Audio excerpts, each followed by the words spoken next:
Now to a form of music forged by Ghanaian migrants around half a century ago that's grown into a thriving cultural scene both in Ghana and here in Germany. Mixing the genres of jazz, funk, reggae, soul and Afrobeat, Burger Highlife offers an intoxicating mix of Western and African sounds. And I've been to meet a new supergroup here in Berlin that's at the heart of this ever-evolving musical movement.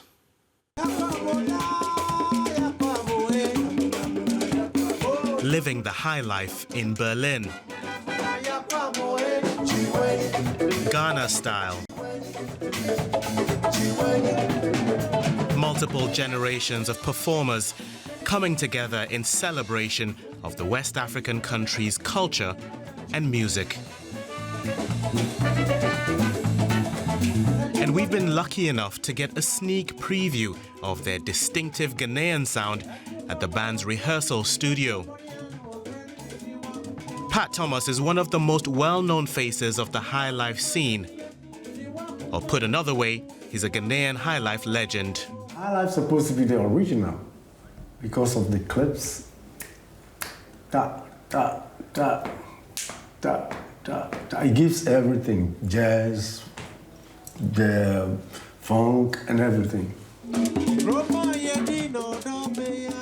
This genre of music originated in coastal Ghana in the late 19th century, but was brought to Germany in the 1970s and 80s by musicians fleeing political instability and the country's military regime.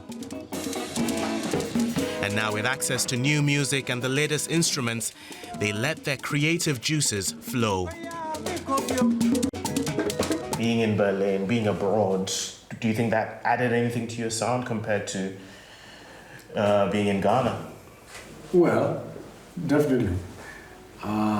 Because of the equipment in the first place, had a different sound.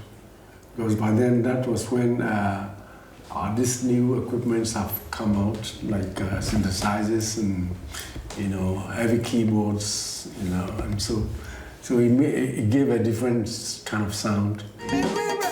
And that sound evolution soon got a new name, Burger Highlife, a style of music associated with the many migrants who would travel between Ghana and Germany, with the latter at the heart of the so-called Burger movement, a nod to the German word for citizen.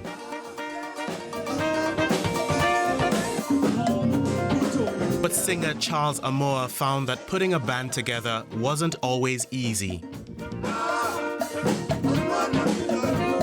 Most of the German guitarists it was something new to them.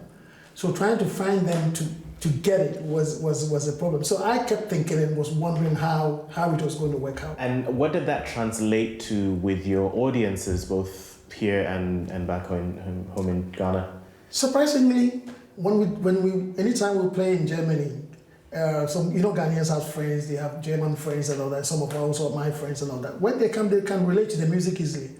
But when the music was first dropped in Ghana, oh Lord, people were saying, "Oh, they've messed our high life. There is no more high life again." But over the years, Burger Highlife only became more popular, with its experimental cross-border approach seen as playing a part in the evolution of African music today. The music went from one border to the other, and then when it came back, it changed. And this is how we ended up with Afrobeats today. So I think we try to stay original, but we also make it exciting and use today's tools to make it sound even more kick-ass, I would say.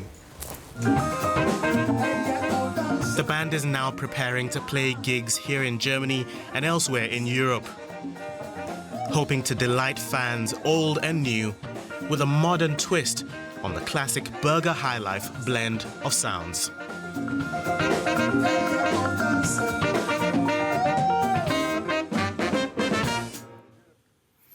And if you can't make the live gigs but want more high life, then check out the album Ghana Special Volume 2. That's from Soundwave Records, who have long been researching and discovering music from Ghana and Nigeria, amongst other countries.